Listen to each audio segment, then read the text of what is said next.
at the University of Warwick, co-chair of the Global Research Priority in Sustainable Cities, co-chair of the Institutional Athena Swan Self-Assessment Team, working on equality, diversity, and inclusion in higher education. And I'm also leading for my institution the STEM Grand Challenge Education theme for transforming education for the future. And a sustainable future, I would say, for everyone. For the period 2021-23, I'm elected board director and vice president conferences for the International Network of Women Engineers and Scientists.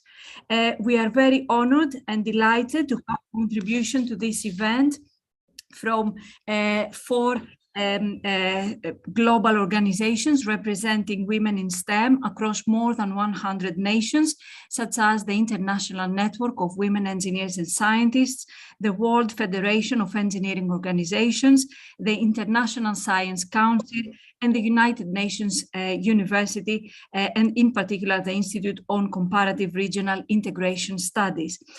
We see this event here today as an international platform for discussing pressing matters of our times with input from a variety of disciplines and stakeholders to promote proactive communication, diversity, and considerable organizational and cultural changes. There is an excellent range of presenters with diverse specialism and areas of interest who will share today their common passion in science, engineering, and technology. Before we move on and we get started with our event, I would like to provide you with some housekeeping. The event is live on INWES Global YouTube channel. If you would like to ask a question, please type your question in the chat box. Interpretation is available in Spanish and Portuguese. To access the interpretation, please select the button at the button at the bottom of your screen, which says interpretation, and then you should be able to choose the channel of your preference, English, Spanish, or Portuguese. Please ensure that your cameras and microphones are turned off unless you get permission to turn them on. If you would like to ask a question, please type your question in the chat box. Please share your enthusiasm, I would say, thoughts and experience from the event on Twitter and other social media channels. So use @INWES_global and @WFEO, and also use the hashtags women in STEM, women in tech, and women in engineering. Throughout the session, we will be taking screenshots. So please share any of the photos that you may take at communications@inwes.net. If you want to be excluded from any of these screenshots, please private message us at communications@inwes.net. If your connection goes off, please use the same link that you have already used to join us again. I think here, before we start, I would like to say a few words about these extraordinary organizations who are joining us today here for this event. First of all, the International Network of Women Engineers and Scientists. It is a global network of organizations of women in science, technology, engineering, and mathematics. It is an official NGO partner to UNESCO and also to the United Nations Economic and Social Council. The organization is holding an observer status with the United Nations Framework Convention on Climate Change. We are listing over 50 organizational members plus individual members representing over 250,000 women from over 50 countries worldwide. The World Federation of Engineering Organizations is the peak international body for professional engineering institutions. It was founded in 1968 under the auspices of UNESCO. It is representing more than 100 national professional engineering institutions, 12 international and continental regional professional engineering institutions representing more than 30 million engineers. It is a co-chair of the major science and technology group at United Nations and has representation at major UN organizations. The International Science Council is a non-governmental organization with a unique global membership, I would say, bringing together 40 international scientific unions and associations and over 140 national and regional scientific organizations, including academies and research councils. And it is also holding co-chair status for the major science and technology group at UN. Then the United Nations University, the Institute on Comparative Regional Integration Studies, is a research and training institute of the United Nations University, a global network of institutes and programs to support the universal goals of the United Nations. The mandate of the organization is to generate strong and innovative knowledge on global cooperation and regional integration to tackle pressing global problems. It works in partnership with institutes and initiatives throughout the world that are concerned with issues of integration and the provision of public goods. Throughout the session, we would like to encourage you to get involved to the session. Please bring your questions, your experiences, and your ideas in the chat. Please also introduce yourself and provide contact information if you wish. And I would like really to empower and encourage you to get engaged to discussions through our parallel event portal and our handbook ad portal. So here on the screen, you can see the portal of our parallel event. Please use the discussion function to get involved, to initiate conversations, or also get involved to conversations initiated by others. And this is the portal of our handbook advert. It appears under the name of the International Network of Women Engineers and Scientists.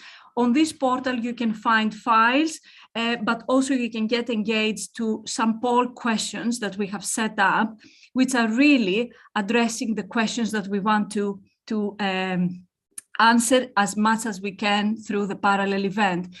For example, why do you think gender is central to climate change action? What actions and programs exist that ensure women scientists and engineers can take part fully in addressing the climate emergency? And how can gender and STEM organizations better collaborate to tackle the climate emergency? On the same page, also, you will be given the opportunity to express your interest, to explore possible future collaborations with any of the organizations who are participating in the session today. And I think that is all from myself for the time being. I would like to introduce our first speaker, Dr. Marilyn Kanga, who will be speaking about addressing the climate change, mitigation and solutions, the need for women in leadership in science and engineering. Marilyn is a Dr. Chemical Engineer. She has been president of the World Federation of Engineering Organizations in the period 2017-2019, president of Engineers Australia in 2013. In the period 2011-2017, she has been an INWES board member, listed among the 100 engineers making a contribution to Australia in the last 100 years at Engineers Australia Centenary in 2019, listed among the top 100 women of influence and among the top 10 women engineers in Australia, and a board member and non-executive director of some of the largest organizations in Australia in the utilities, transport, and innovation sectors. An amazing profile and so many great achievements. Marilyn, it is a great honor and pleasure to have you here with us today. I will stop sharing my screen, and I'm sure that everyone is looking forward to your talk. Thank you very much, Georgia, for that very kind introduction, and welcome everyone to this great event, which brings together so many important international organizations involving women in STEM. I'm really pleased to be here. I'm going to share my screen. Stop share.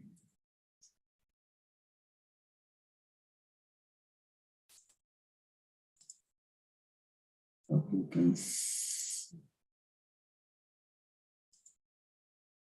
I hope you can see my screen and hear me.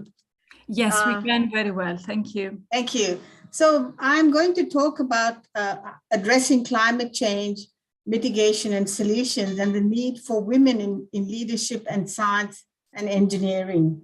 A key objective of the World Federation of Engineering Organizations, which Professor Georgia Trimida has already mentioned, is the peak body for professional engineering in the world, with representations from more than 100 nations, was to advance the UN Sustainable Development Goals through engineering.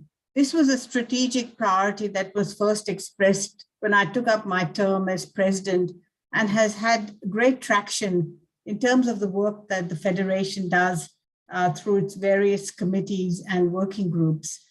In addition, WFEO is working with UNESCO to advance the UN Sustainable Development Goals, including the declaration of 4th March as World Engineering Day for Sustainable Development. This occurred in November 2019. The second UNESCO engineering report, which was released in March 2021, is called Engineering for the Sustainable Development Goals, and also aligns with this vision and strategy, and shows the important work that needs to be done by engineers and how engineering can make it happen.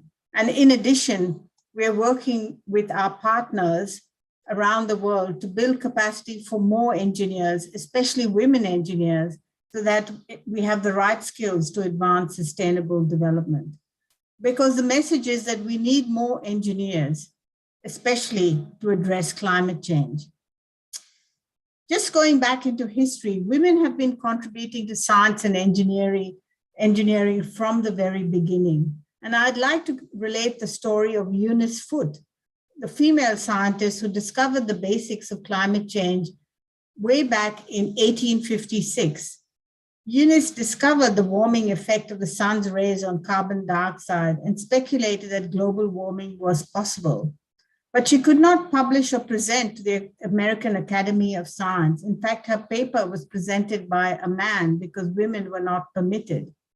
And 3 years later, the credit for the discovery of global warming has been claimed by John Tyndall.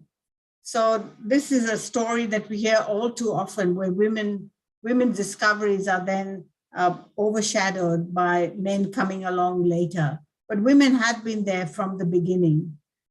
The other issue to note is that countries with greater gender inequality are more vulnerable to climate change, because women, in fact, are disproportionately affected by climate change. And you see here 2 graphs, one showing climate action declining with gender inequality, and the second graph showing vulnerability to climate change increasing with gender inequality. So there's a solid base of evidence showing that women are disproportionately vulnerable, not because there's something inherently vulnerable about women, but because of socio-cultural structures that deprive women of access to resources, decision-making, information, agency, etc. The UN Development Program, UNDP, Gender Equality Index, also shows that social imbalances must be addressed to impact planetary imbalances. This Gender Inequality Index has 3 important components: health, including the maternal mortality ratio, that is deaths due to complications from pregnancy or childbirth, and the adolescent birth rate. Secondly, education and political empowerment. The percentage of male and females in parliamentary seats and with secondary education is another indicator of women's empowerment. And the third is levels of female employment. And we see here on this graph that the vulnerability to climate change reduces where you've got greater gender equality. So in the Gender Equality Index, you see the human development, the ecological threat level, and the share of children. And again, you can see that the importance of having empowerment of women to address climate change. This graph shows that, in fact, both men and women are affected by climate change right across the world. It shows a map on the impact of climate change on the health of men and women. So men are also affected. In terms of education and political empowerment, the participation of women can have big impacts on climate change and climate policies. For example, data on a large sample of countries shows that female representation in politics leads countries to adopt more stringent climate change policies. The representation of females in parliament results in lower carbon dioxide emissions from those countries. And female political representation, therefore, might be an underutilized tool for addressing climate change. The economic empowerment for women in addressing climate change is crucial, and many of us have seen this data over and over again. There's a gender difference in laws affecting both developed and developing economies for women in all regions. Women's labor force participation is low, 63% compared to 94% for men. Women have higher unemployment, 6.2% compared to 5.5% for men. Excuse me. Women are more than twice as likely than men to be contributing female workers. The gender wage gap continues to be around the world very high, 23% in some countries. Women spend 2.5 times more time on unpaid care. Nearly 40% of women in wage employment do not have access to social protection. 58% of women have access to financial institutions. Many do not have access to a bank account compared to a high proportion of men. The digital divide remains a gendered one, with large proportions of women, especially in rural areas, not having access to the internet and therefore less education. Women are less likely to be entrepreneurs and are constrained from achieving the highest leadership positions. Only 5% of Fortune 500 CEOs are women, and violence and harassment in the world of work affects women regardless of age, location, income, or social status. But research shows that women's leadership has a positive impact on climate change. There is a statistically significant negative relationship between board gender diversity and carbon emissions. That is, a more diverse board with greater percentages of women tend to take action to reduce their organization's carbon footprint. And this is my personal experience as well as a board member of some very large organizations in Australia, where I and my colleagues, female colleagues, have been able to address issues such as the environmental plans and strategies, and strategies to address the participation of women at every level of the organization, and to eliminate the gender pay gap, for example, which can be easily done, and in fact, for an organization costs very little.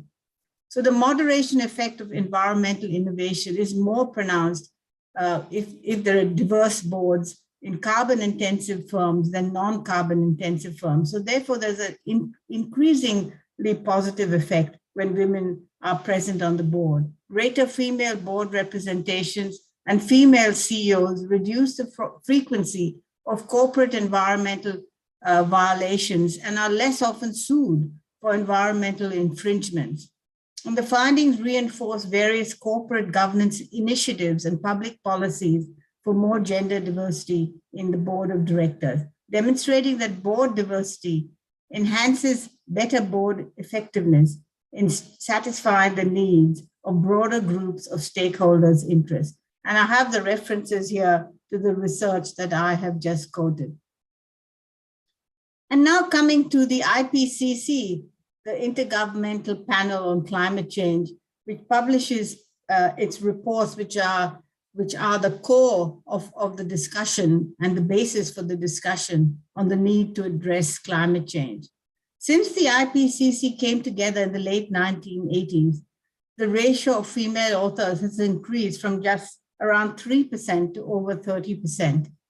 In 2015, Kate Barrett was one of the first women to be elected vice chair of the IPCC, along with Thelma Krug from Brazil. So it took a long time for women to reach leadership positions in the IPCC itself. There's several reasons for this low participation. Low percentage of women at the IPCC. It occurs because globally there's a very low proportion of women in science, technology, engineering, and mathematics fields. So there's a small pool for authors. IPCC depends on representatives from member countries to nominate authors, and women have lower likelihoods of nomination. And more women representatives are needed from developing countries, which tend to have even lower proportions of women in the pool. Here we see some data going back to 2014 to 15. On the left graph, you see the climate finance mechanism boards, and you see the proportions of women for the various climate funds, which are all between the range of 15% and 35%. And on the right, you see the women's participation in the various Rio conventions. The highest participation is in the NGOs, almost approaching 50%, but government delegates is between 25 and 35%, and bureau members, again, between 15 and 45%. More recently, the IPCC and UNFCCC themselves did some research on the participation of women in the COP meetings. Women delegates made up only 39% of delegations in 2019, compared with 32% in 2009. So slow progress being made. But the percentage of heads of delegation has slowly increased, as you can see in the green bar. In terms of national delegations, the participation of women has varied between 30 and 40%. But importantly, you can see here in the various other subgroups, again, the participation of women has varied in the various groups and committees, again, between 10 and 40%.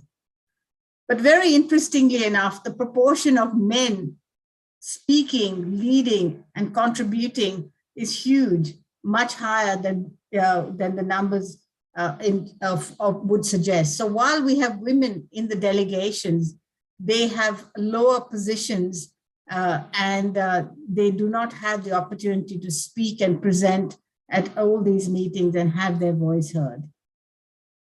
Women have low participations in science across the world, as you can see here in this graph. The light purple shows where there's 0 to 30%, and you can see that dominates in this map. And a recent survey on gender equality in science in the academies of the world, published by the International Science Council, also shows a low participation of women in the academies of the world, which are the peak bodies for science and represents women's leadership in this field. And in fact, the leadership of women in these bodies is even low. And for me personally, in engineering, it's only 10% participation and less than 4% in terms of leadership position. So very few women achieve these leadership positions in science and engineering. So we have a double whammy, if you like, low proportions of women in STEM, and then even lower proportions of women achieving leadership in STEM areas. The second UNESCO engineering report focused on the importance of girls in engineering, and the hero message was to encourage more girls to undertake engineering, to study engineering. I authored chapter 1, which shows the relationship between engineering and every one of the sustainable development goals. And the table in the report that I produced showcases the important role of women in 17 of the goals. We had 8 women represented, as shown in these circles, and which shows that women can and do make a contribution to engineering. and STEM areas. The UN Secretary General also agreed on this area, important area, on World Engineering Day 2021, on the need for more engineers to solve the world's most pressing problems, especially women engineers. We need more women engineers, especially to contribute to the technologies and the digital transformation, especially artificial intelligence, robotics, and so on. We need to have women to contribute to innovation and development of solutions that reflect community standards, especially to address climate change. And finally, we need to acknowledge that new technologies are also empowering women in terms of the use of those technologies for education, health, and childcare, and we need to provide more access to women for these. Of course, women are experiencing climate change differently as gender inequalities persist, and recognizing the important contributions of women as decision makers, stakeholders, and educators and experts is essential for successful long-term solutions to climate change. Women have proven to be leading the way towards equitable and sustainable solutions. We simply need more participation because women engineers and scientists can create the world we want. Thank you.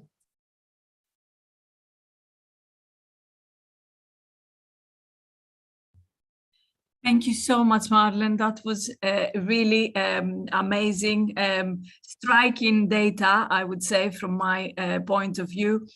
Shall I invite everyone to raise any questions or any comments to Marilyn's presentation?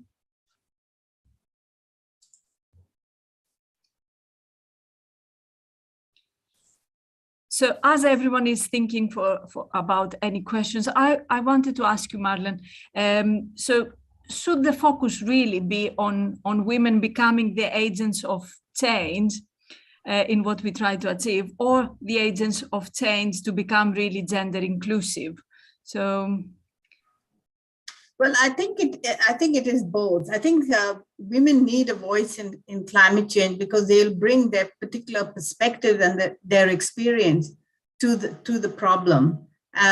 We need to do something differently, and if we get the change that we're all looking for. In terms of advocacy for the participation of women, I think this is a societal problem. Women can't solve this on their own. It has to be done by men and women in leadership. It's a leadership issue. And in particular, men have to understand that they have to address the status quo and perhaps give up some of their power to enable women to participate. And we do have many men actually doing this. In Australia, we have male champions of change, which are the leaders of the big organizations, both corporate and government, but progress is just excruciatingly slow. And I think there's the intersectionality issue as well to be addressed. So we have some groups of women who have progressed faster. Women of color tend to lag behind, and where there's cultural diversity, there's a big lag. So it's a big waste of resources, and I think we should do much more to address this gap. Thank you so much. That was perfect. Any questions for Marilyn or any comments? I'm a bit mindful that everyone probably, I can see a comment from Heather. Since women's leadership is lacking in many areas, how can men contribute to the change and increase women's participation? Do we expect them to give up their leadership positions, or do we expect women to take over by virtue of their quality? That's an excellent question. Thank you, Heather. Yes. Well, it's actually an issue of mentorship and sponsorship. So there are closed clubs and networks to which women don't have access. And it's men that can open the doors where the opportunities are and provide those opportunities not just to their mates, to their friends, but to other women. This mentorship is really powerful. I was part of the We have a company directors association in Australia, and I was in the chairs mentorship program where chairs, mainly men, mentored other women. And I'm sorry to say that there were two women of Asian background. I was one of them in my cohort. We were the only ones that did not get board positions through that program. Everyone else went on to great success. And mentorship and sponsorship is very successful. So it's not necessarily, there's place for all. So it's not that men have to give up their positions, but they just have to make way for women. And women who have come on board, make a fantastic contribution. And often the men are surprised, but I'm never surprised. And women also tend to work much harder on boards. They take the work very seriously. And so where it's a bit of a club for men, when the women come along, because of their hard work, their commitment and dedication, they raise the standard for everybody. And the board performance is phenomenal. It just increases manyfold. Lovely. I see a comment from Sylvia or a question. Isn't meritocracy an illusion? Yes, it is. And it is not it's not a level playing field. It's not what you know, it's who you know, unfortunately, whether it comes to jobs or leadership positions. And I think this is also the case in government and in nominations to positions such as the delegations in the IPCC and so on. All this is the same system that people will, it's a natural thing. People will nominate those that they know because it's a matter of trust. When you're in these high-powered positions, they want to know that you can perform. If they don't know you, they don't know whether you will perform to the required level. And so you get left out of the loop. Perfect. Another question from Mohammed Soeb from Bangladesh. Many developing countries, women are lacking proper education. So how can they be encouraged to contribute to the climate change? Yes, so I think that in terms of education, we need to address that, and women are lacking and lagging in terms of education. But we can provide basic education even at the primary school level. And for example, at the World Federation of Engineering Organizations, I'm leading a program for climate change education with the Office of Climate Change, which is a UNESCO center for small island developing states to make change to the school curriculum, to train teachers and teacher trainers. And we've run this in Mauritius, and we're running it in other small island developing states, setting up communities of practice and hands-on training. And these basic education for children has had enormous impact. It's changed the curriculum and created awareness even among the teachers, and most of whom are female, I have to say, in terms of the climate change impacts on their own island and how they can then convey this important concepts to their students, which is then draws them up into secondary school and tertiary education. Perfect. Thank you so much, Marilyn. There is one more comment and question from Paulette. Paulette, I will keep this question for a little bit later because it is a very important question, and I would like to open it up in the discussion later, a little bit later, when we hear also from the other two speakers. Lovely. I will definitely return to your question. It is really nice question. So I think right now I would like to invite our next speaker. Let me return for a second to my slides. So Gail Matson is here today to speak to us about women taking the lead in addressing climate change. So Gail is an environmental engineer with bachelor's and master's studies in chemistry, biology, and environmental engineering. Gail is a professional licensed engineer, certified hazardous materials manager, and project management professional. She has managed multi-million projects to clean up our environment from industrial and governmental operations. Previously, Associate Laboratory Director for Environmental Safety and Health for Brookhaven National Laboratory. Currently, Environmental Safety and Health and Project Management Consultant for the US Department of Energy, a life member of American Association for the Advancement of Science and the Girl Scouts of the USA, President of Society of Women Engineers in USA, and immediate past president for INWES for the period 2021 and 23. Another amazing speaker. There are not enough words to describe the pleasure and the honor that we have, Gail, to have you here today. I will stop sharing my screen. Feel free to share your slides, and we are looking forward to your talk, please. Good morning. Good morning. For those of us that are, can you see my screen okay? Yes, very well, thank you.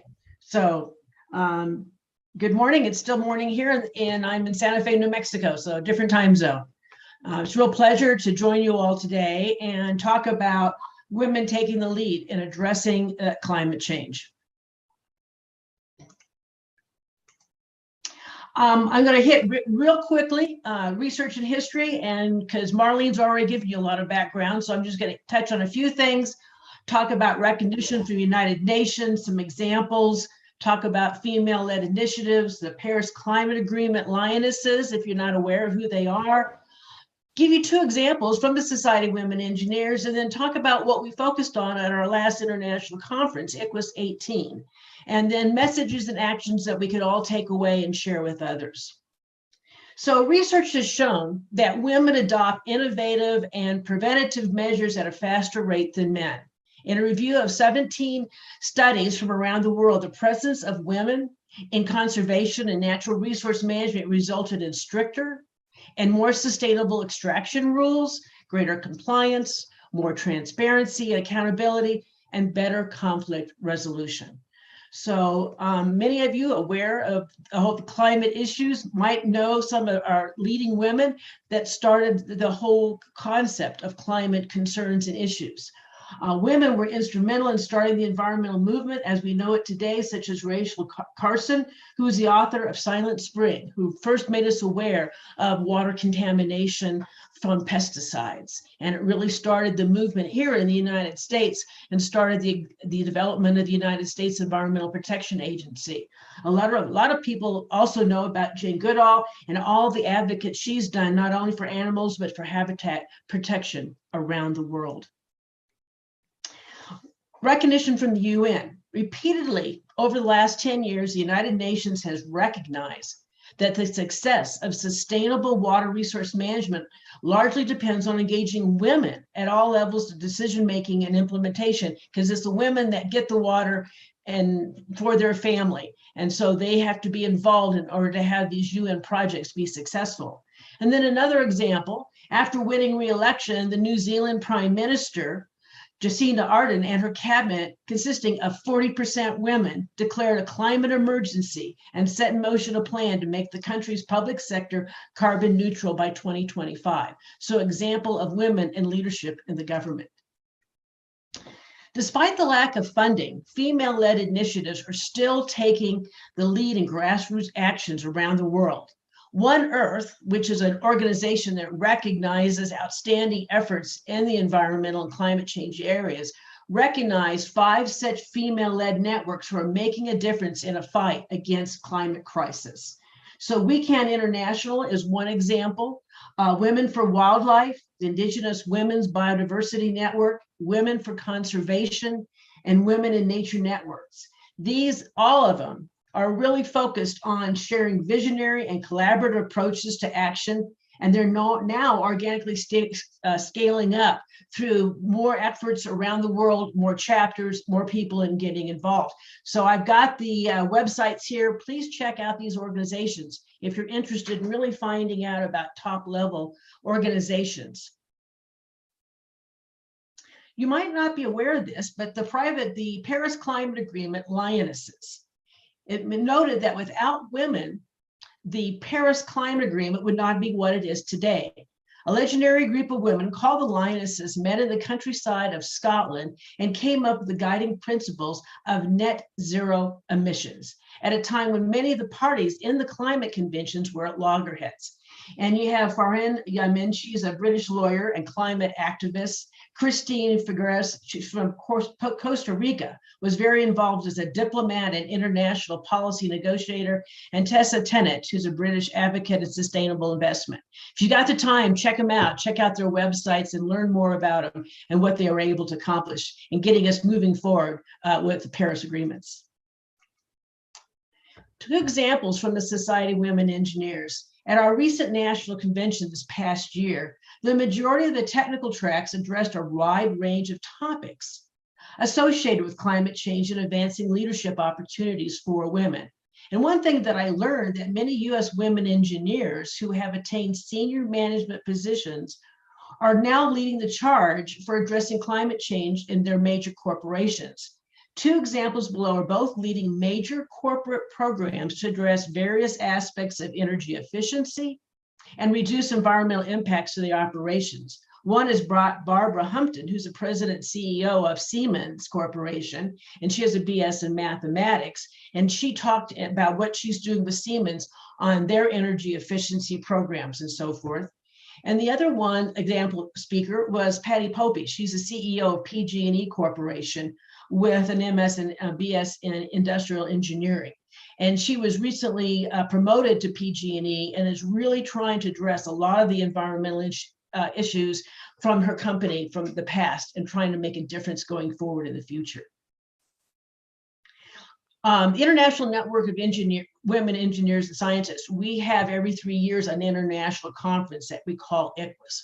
Our most recent conference was ICWIS 18 this last September that was hosted by the University of Warwick. We attracted over hundreds of women engineers and scientists as speakers and participants from over 60 countries. And these are the topics that we were addressing: ecosystems and biodiversity, global health, resilient infrastructures, renewable energy, technologies, water and environmental sustainability, and gender and STEM. So if these look like interesting topics to you, you might want to check us out. Our next conference, ICWIS 19, will be the second week of September in 2023, hosted in New Zealand. So what messages and actions can we take from what Marlene shared with us, as well as some of the information I just shared with you? We need more women science and engineering to identify the issues, help develop the solutions, and lead the essential efforts to address climate change. So how do we do this? Parents and counselors need to encourage their daughters and young girls to study and excel in math and science. Our educational institutions at all levels, from elementary through college, must improve their curriculums and better train their educators in science and engineering.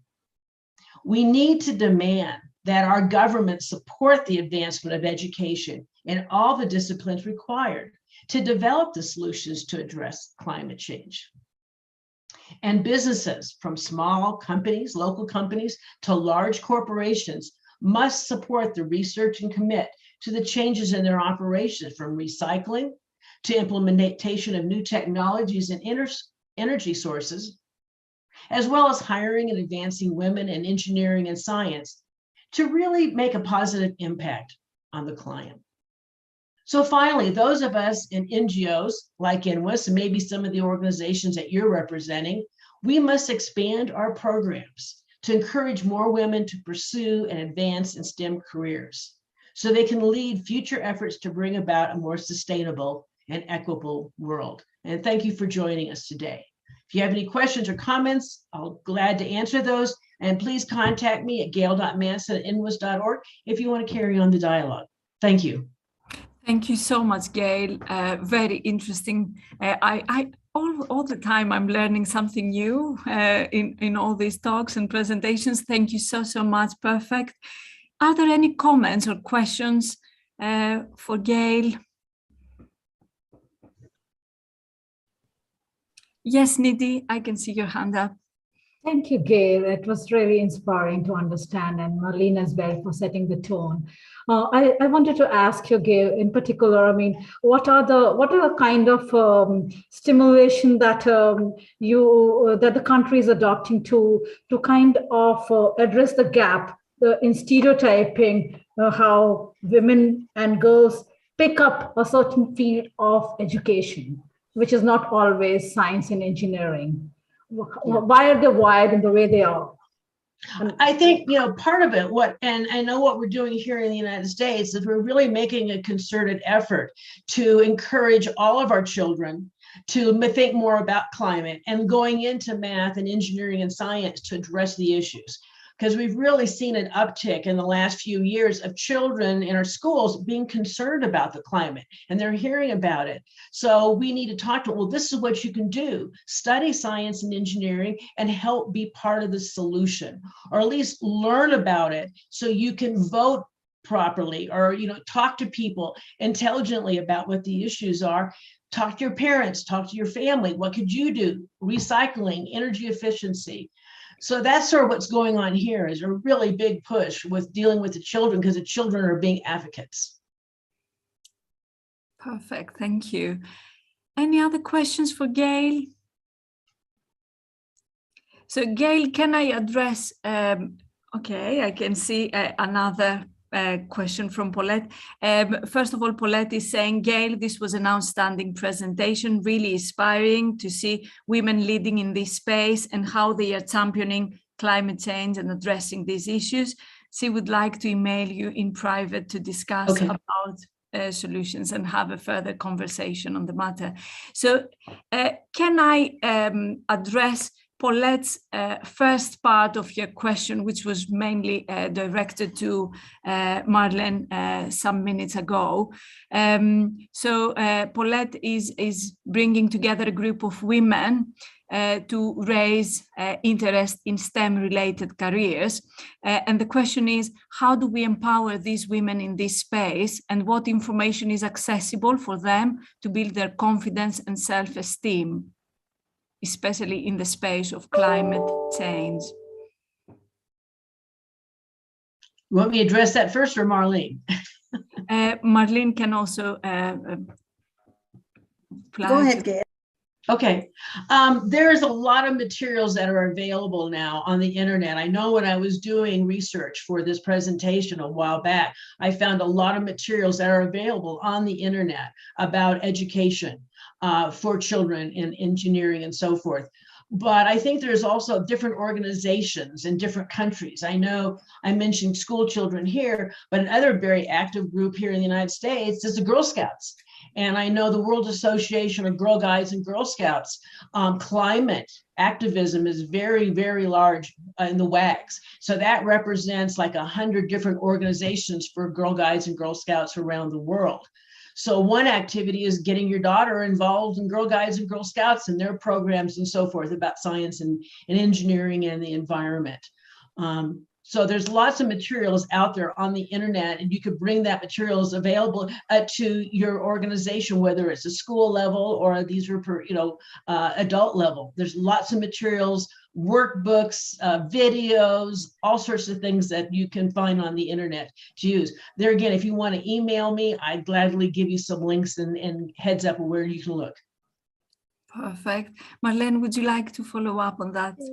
I think a very important way to build agency and confidence in advocacy in this area and in all gender areas is really through women's networks. And Gail has mentioned Girl Guides, but I think organizations like INWEST, for example, and the organizations that are members of INWEST, the networks of women engineers and scientists in your country, and perhaps in your own city, these networks are very important because they serve an important function to create awareness among women of the issues, and these issues are systemic.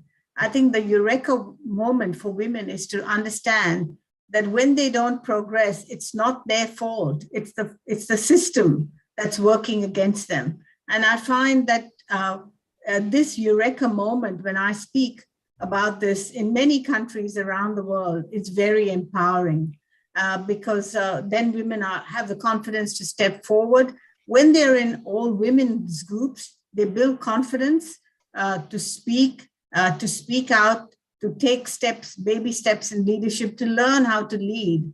And then I think then the next step is then to go out into the broader world. So I cannot emphasize enough the power of women's networks in STEM to encourage women into leadership. Thank you.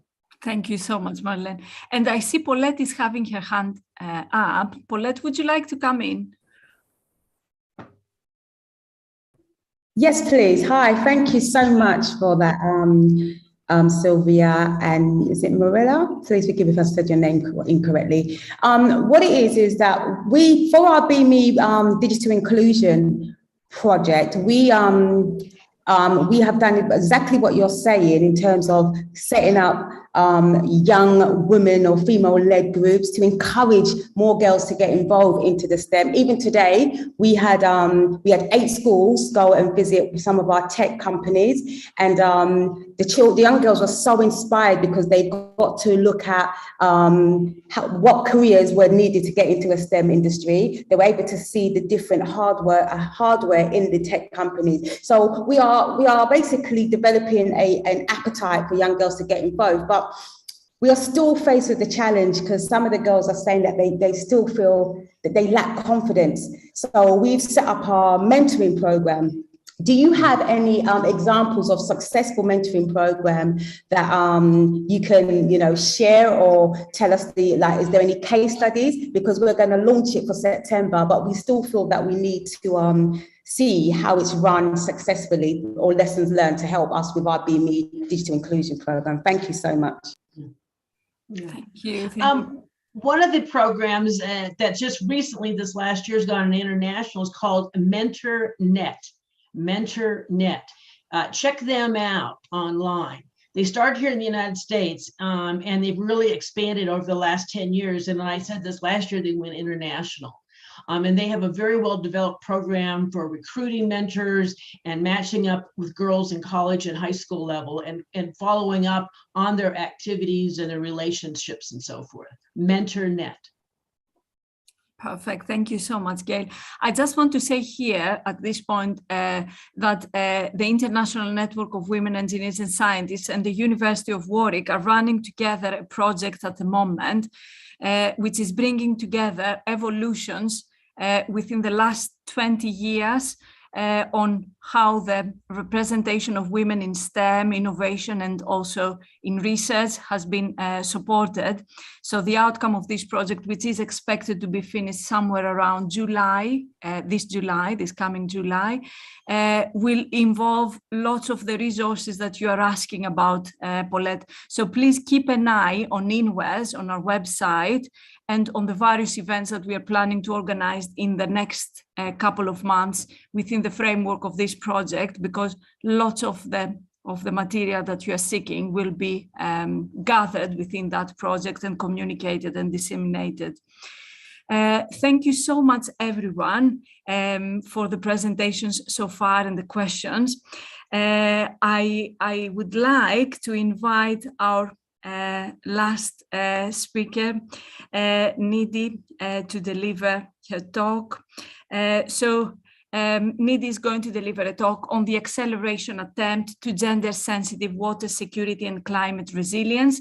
Nidhi is a senior fellow, a cluster coordinator for the climate and natural resources at the university, at the United Nations University at the CRIS, and adjunct associate professor at McMaster University in School of Earth, Environment and Society. Nidhi is holding more than 22 years of experience in environmental governance and policy while working in more than 30 countries with international agencies, universities, and United Nations agencies.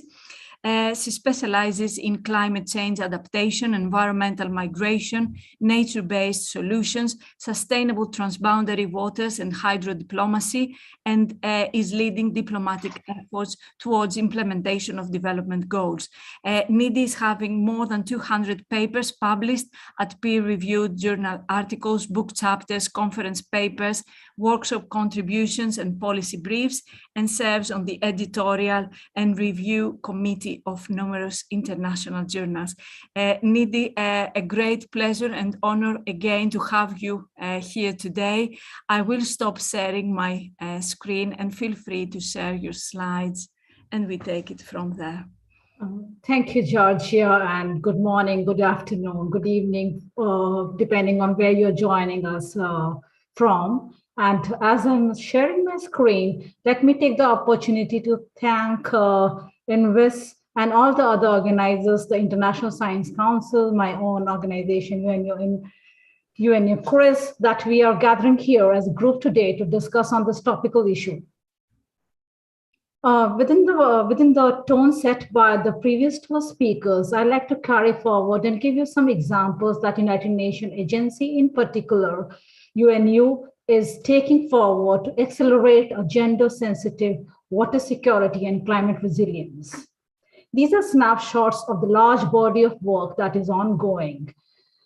I'm going to cover this in 3 simple points. First, let's get to understand the global agendas that are taking on board the mandate of gender equality. And with the focus on water security and climate resilience, apart from that, the gender agenda is also covering focus on livelihoods, education of women, the health mandate that focuses on women and girl requirements, in particular, general security of society as a whole, but also in particular for women and girls, and also the well-being needs in terms of dignity, shelter, household, food, and nutritional security.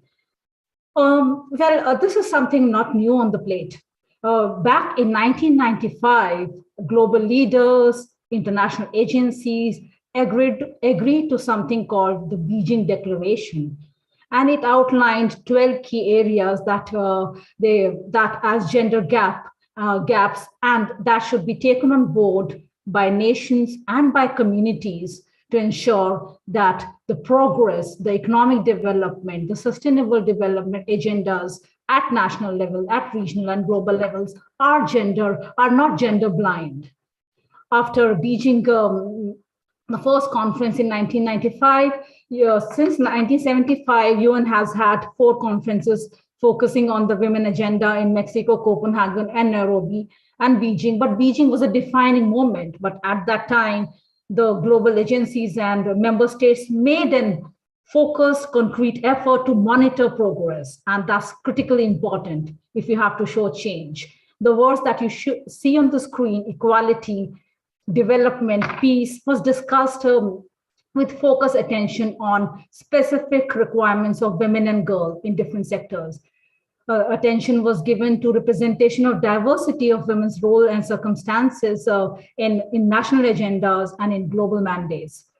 The progress from Beijing Declaration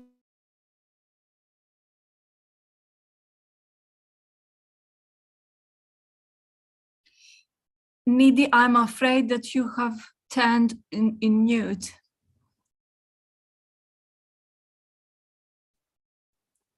Am I good? Yes, you are now good. Thank you. Okay, I'm not sure what happened to the presentation. Is it on the screen, the presentation? Yes, it is. Yes, thank you. Okay, so I'll just get there.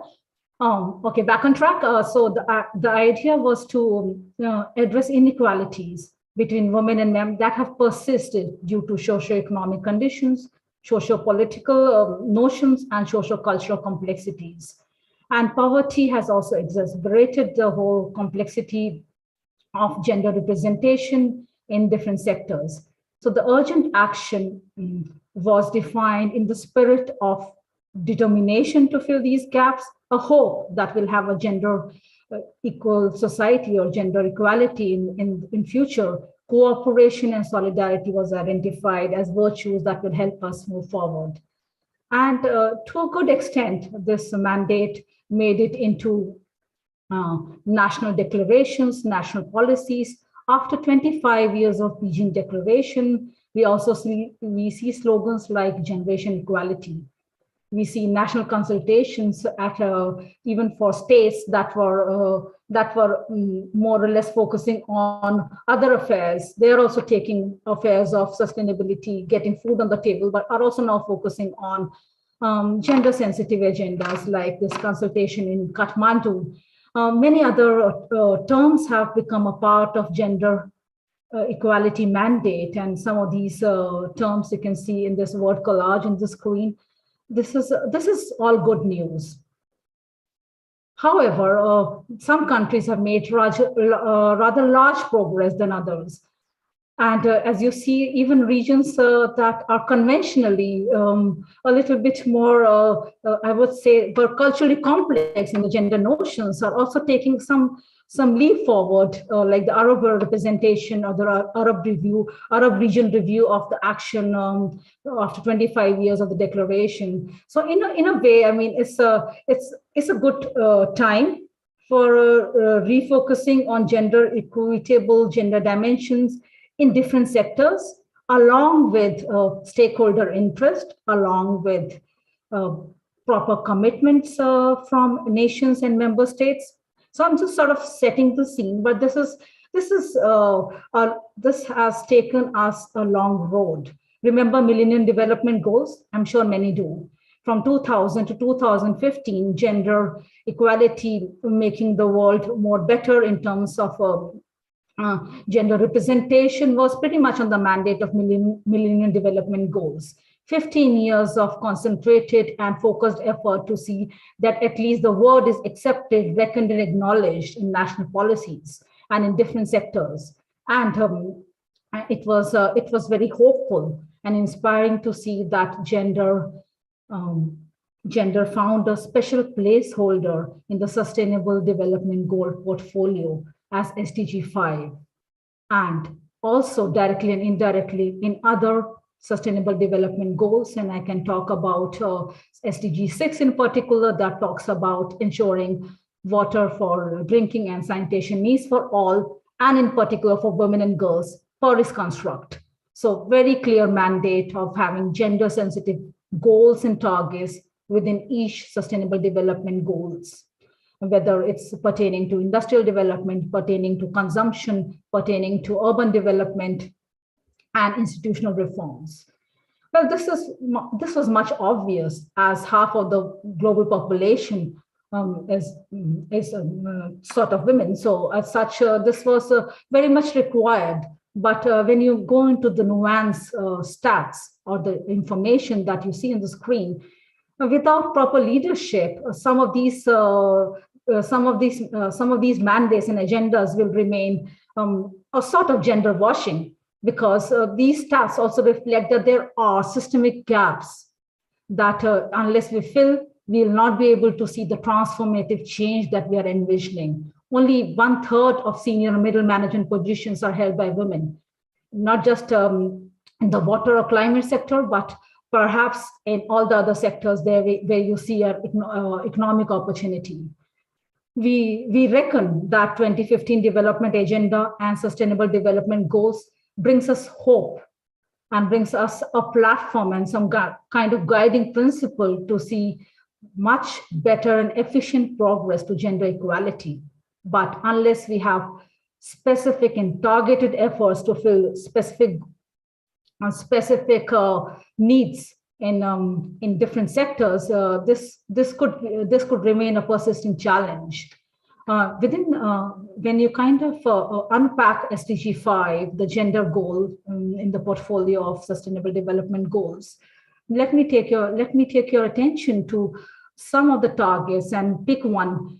We have to undertake reforms to give women equal rights to economic resources, including land and water tenures. So tying it to our discussion today on climate emergency, how climate change impacts will alter land and water availability and affordability for communities and populations. these kind of reforms in different sectors will also be an enabling factor to ensure that women are able to address and mitigate settings and situations and scenarios related to climate emergencies.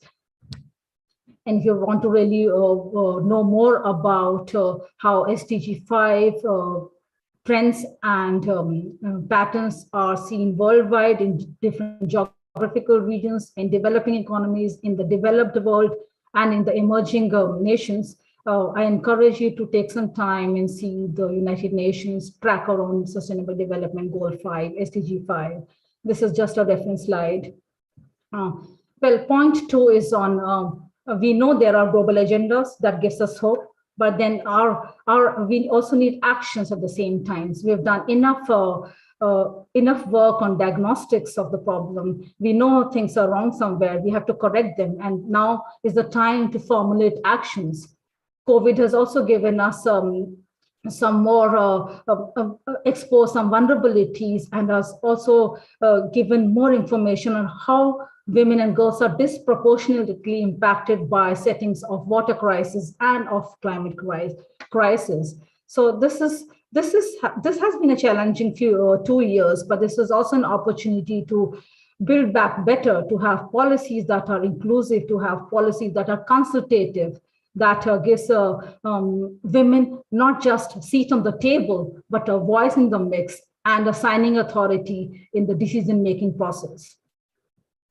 The other point that also the previous two panelists raised was on intersectionality. SDGs 5 is a gender goal, but it can't be fulfilled or implemented because it has explicit connections with other Sustainable Development Goals. Poverty, if women are engaged in kind of other activities, more or less, if you see some stats, you see that cumulatively, women spend 200 million hours a day gathering water, cumulatively on a global scale. And that hampers their time to involve into any other economic activity. So these are the glaring statistics that we need to tackle if we are to see a holistic implementation of Sustainable Development Goals agenda. And then there are mainstream populations, but there are enough challenges that apply to people who are displaced due to violent conflicts, due to climate change crisis, due to floods, hurricanes, storms. So there are a set of challenges that requires a set of specific context-based fit-to-purpose solutions. How do you do that? And of course, a lot of help can come from engineering. And when writing this little piece on the United Nations 75th anniversary 2 years ago, my chapter on interlinked thinking was emphasizing that even engineering has to transform into sustainable engineering that takes account of ecosystem needs, that takes account of gender-sensitive agendas. So this was a sort of a thought process that we collated together to inspire the engineering world. And I take the opportunity to kind of point this to you. So if you get time, do read it. And there are some very interesting messages that can fit into the frame of your individual work. Then we also got a sense that the connection between, if you see the water sector and the gender requirements are diverse. Menstrual health hygiene is one such factor that we identified as a big gap. And why am I mentioning this? Because when you talk about disasters, when you talk about climate emergencies, you talk about humanitarian efforts. And when you talk about humanitarian relief, you also talk about how gender sensitive are these humanitarian protocols. So we wanted to highlight the gender gaps in humanitarian response, primarily from the viewpoint of menstrual health hygiene. And when you see on your screen, these are 3 temporal data points fitted into the global map, the red for gaps and the green for gaps filled. So we do see that increasingly these humanitarian responses have become gender sensitive in the sense they also cater specific needs of women. It's just not a big relief package of giving financial distribution, but is also giving some sort of medical and counseling help for especially women and children in these humanitarian crises. So again, a connection, direct connection to emergency, climate and disaster emergencies that may apply. Point 3 in my discussion after the agendas, after the gaps and needs, is leverages, and that can help us fill gaps and needs to a fair extent. What have we done so far? We have. I'm going to point your attention towards the Water and the Gender Toolkit, and that experience can help us translate how to manage climate, gender needs in climate emergency settings. In 2014, working with UNESCO World Water Development Program, a Gender and Water Toolkit was launched. The idea of the toolkit was to support communities and member states to collect gender disaggregated data by using a specific set of gender disaggregated indicators, especially in the drinking and sanitation, water and sanitation sector.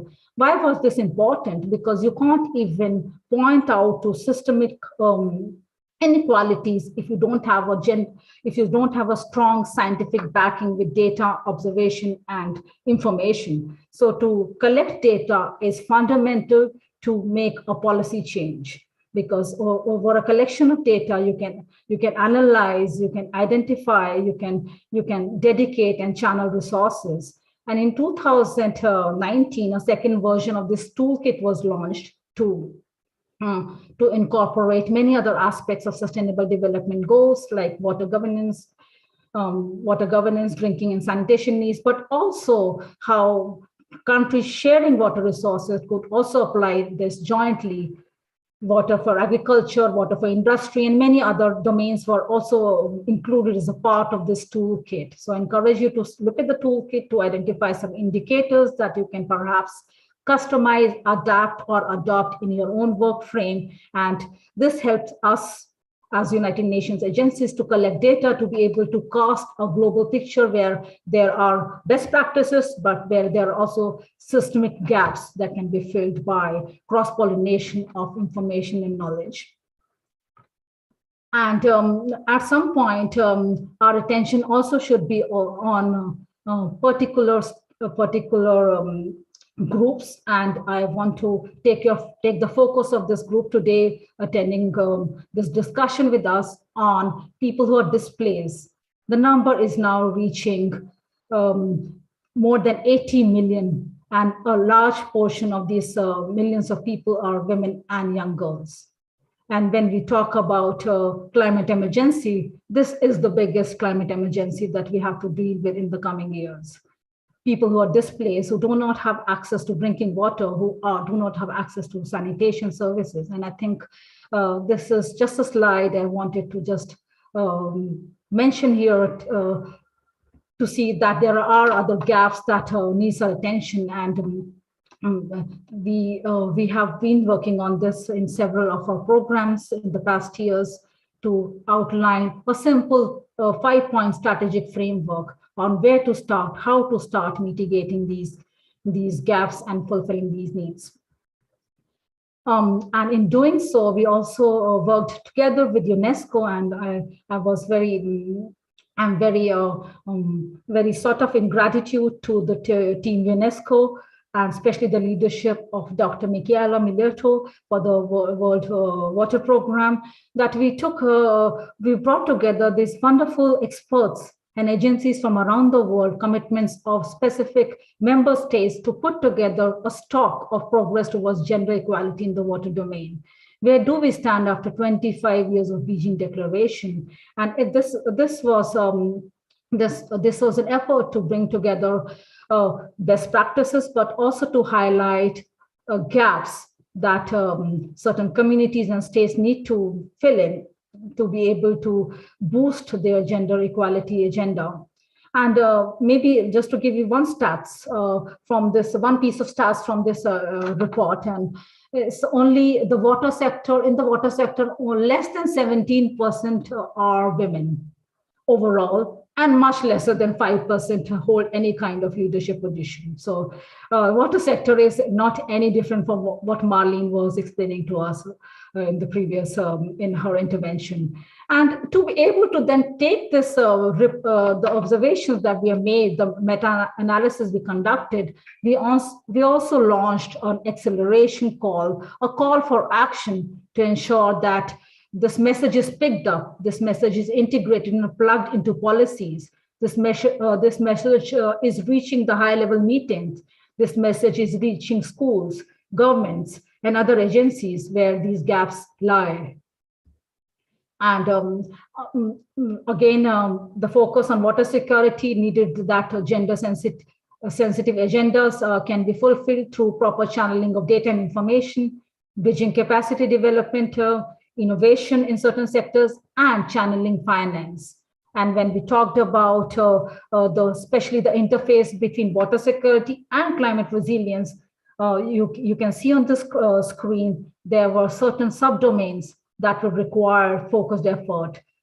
If women and men are working in the agriculture sector, the impact of crop failure, the impact of food shortage and fuel shortage, like the conflict in the part of Europe and Russia. I mean, this will lead to a lot of food shortage for countries who are importing grain from Ukraine. So there are many external shocks, externalities that come as a part of this whole package of climate emergency. And so in terms of challenges that are very specific, we also outline challenges that apply to certain regions. In this box, you can see particularly for the LAC region, Latin America and the Caribbean region, there the stakeholders are planning and dedicating resources to include gender perspective in water management and climate services planning.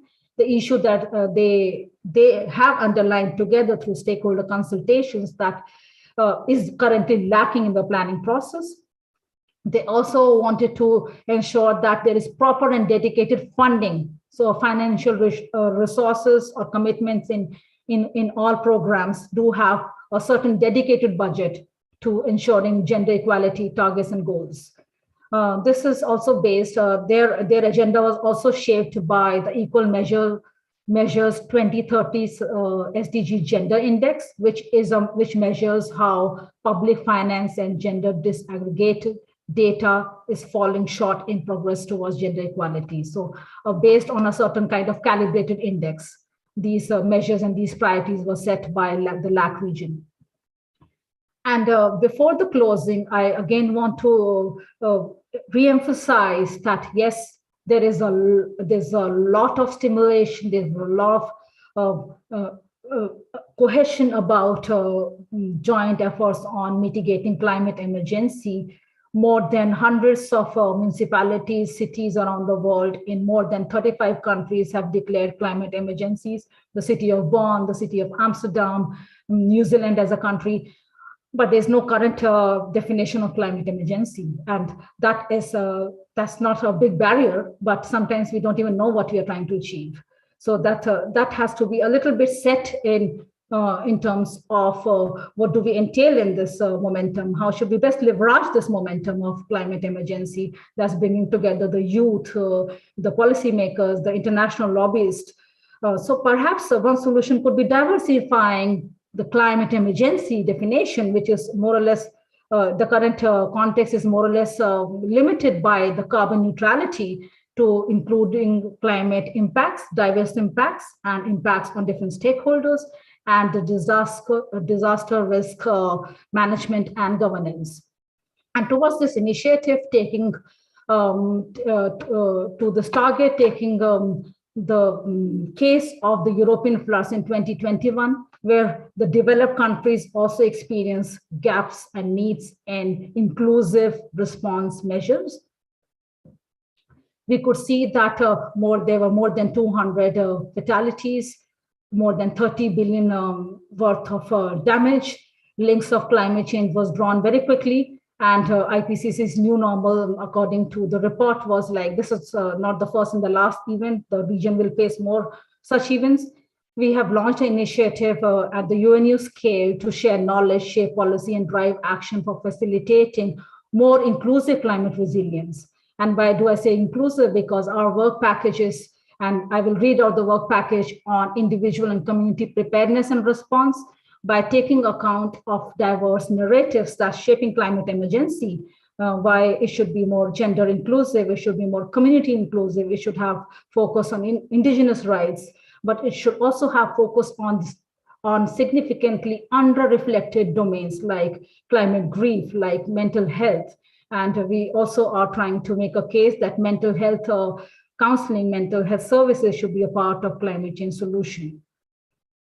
And with this, I would like to say thank you for listening to me, and I hope that we are all in this together. Will be able to, as strong women, as 50% of the global population can mitigate the climate emergency together and collectively. Thank you so much, Nidhi. Amazing presentation, fully rich. With resources and information for all of us. There is one question from Peter in the chat. What opportunities do we have for the rural women who did not have chance to attend formal education to support them and offer their contribution to combat climate change, especially those working in small community groups?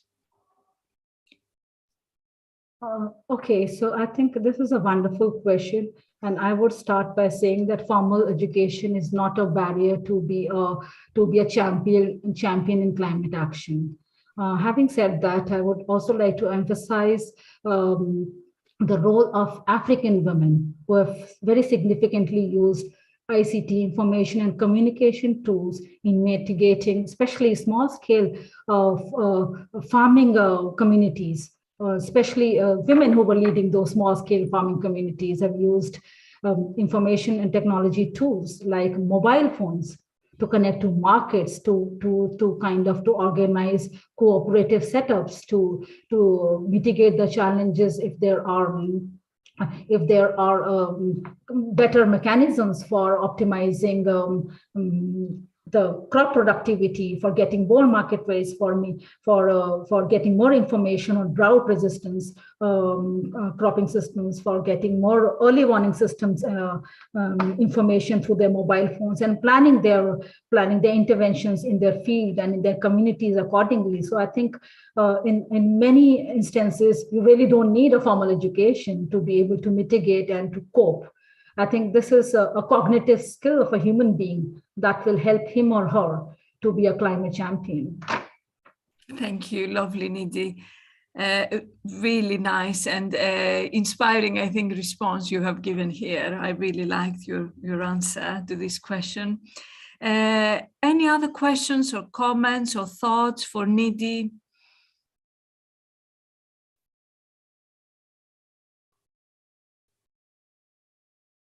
No?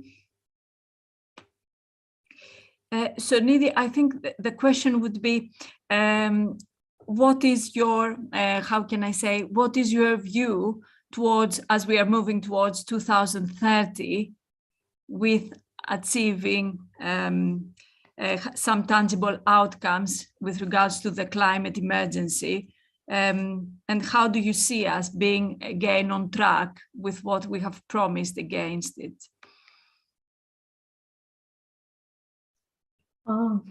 Interesting question again. Maybe I think I'll start with the word solidarity. And solidarity is something that we have underutilized as women.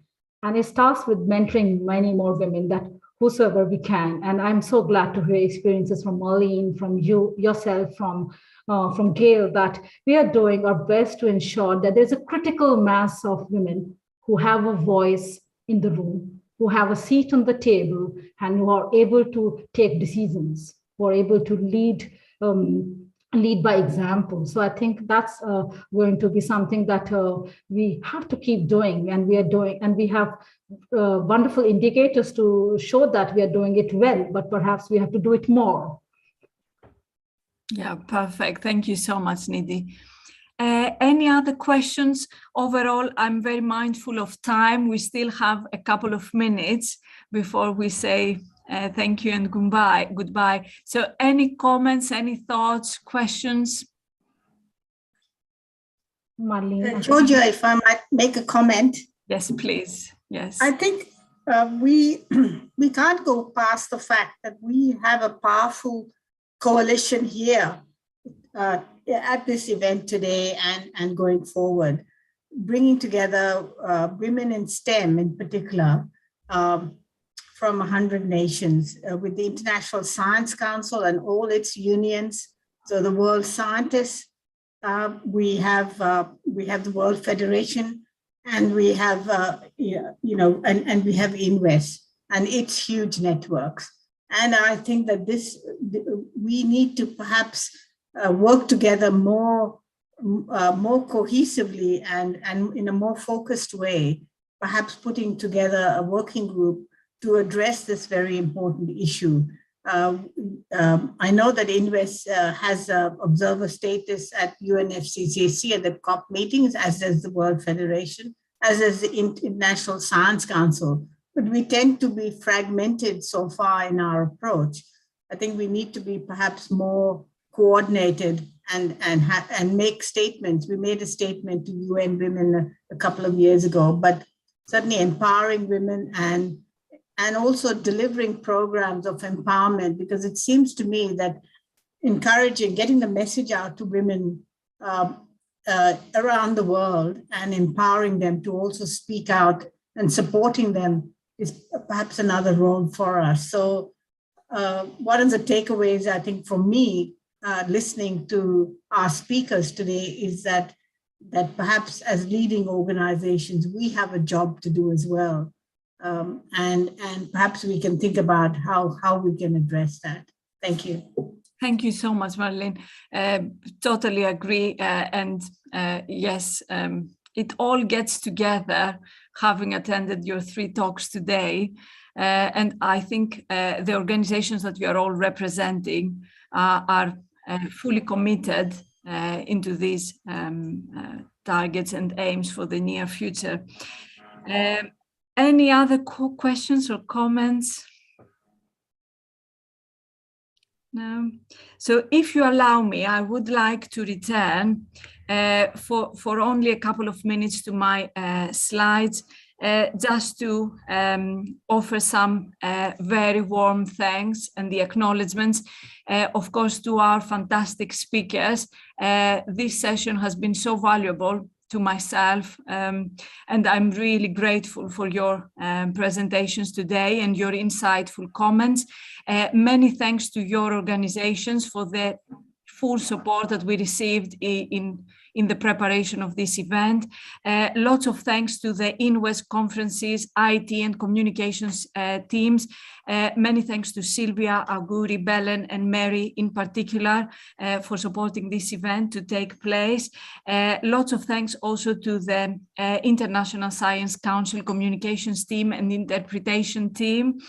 And also to the World Federation communications team for all the support. I would also like to thank the Global Research Priority in Sustainable Cities of the University of Warwick for sponsoring also this event. If you really want to get in touch with myself or with any of the speakers, please feel free to do that. If you ask a question or you have a question which you didn't manage to raise in the chat and get a response, please engage with ourselves through the Parallel Event Forum and also the Handbook Advert page to continue the discussions beyond the session today. I would like to stop sharing my screen, and I would like to invite everyone, those of you who want, to turn on your cameras so that we can take some photos in memory of this amazing event. Thank you so much, everyone, and I'm really looking forward to a 67 CSW parallel event.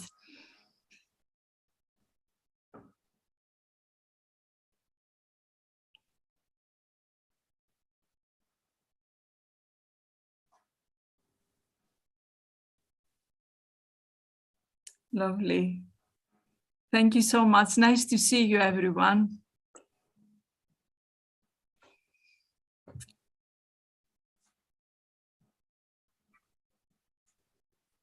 Thank you so much. Thank you. Have a lovely day, and we shall be in touch. Thank you so much. Thank you, Georgia. Thank you, everyone. Thank you. Thank you. Thank you. Thank you. Bye. Bye, everyone. Have a lovely day.